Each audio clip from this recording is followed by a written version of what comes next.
আসসালামু আলাইকুম ওরহমতুল্লাহি ওবারাকাতু। তো আমার ভিডিওটা করার পারপাস বা মাকসাদ হচ্ছে এইটাই যে তোমাদেরকে কিছু আমি হাদিস কোরআনের কথা বলবো।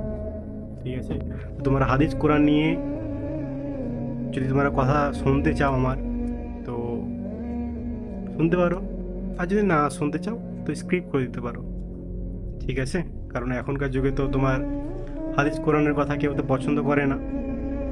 সবসময় ওই নাঙ্গা নাচ, তারপরে বুঝতে পারছো এখনকার জেনারেশনে কি কি ভিডিও চলে, ওই সমস্ত তোমরা দেখতে পছন্দ করো। যে জীবন থাকতে জীবনের মূল্য দিতে শিখো এবং মৃত্যু হওয়ার আগে মৃত্যুর প্রস্তুতি নাও। ঠিক আছে, এখন যে আমরা বেঁচে আছি এই জীবনে কোনো কদর করছি না, যেখানে সেখানে ঘুরে বেড়াচ্ছি, অনেক গুনাহ করছি, নামাজ পড়ছি না, মেয়েদের দিকে খারাপ নজরে তাকাচ্ছি, গার্লফ্রেন্ডের চক্করে আছি, কোনো অ্যাফেয়ারে আছি, জীবনে কোনো মূল্য দিতে শিখছি না। জীবন থাকতে জীবনে মূল্য দিতে শিখছি না।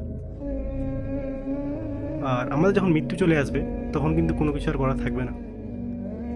আল্লাহ তাআলা সবাইকে একটা নির্দিষ্ট সময় ও লাইফ স্প্যান দিয়েছে। এই সময়টা অতিবাহিত হয়ে গেলে আর কিন্তু ফিরিয়ে কখনো পাবো না আমরা। তো ভিডিওটা মাকসাদ হচ্ছে এইটাই যে চলো আমরা সবাই মিলে আল্লাহর দিকে অগ্রসর হই, 5 ওয়াক্ত নামাজ পড়ি, সবাইকে দিনের পথে নিয়ে আসি। ঠিক আছে।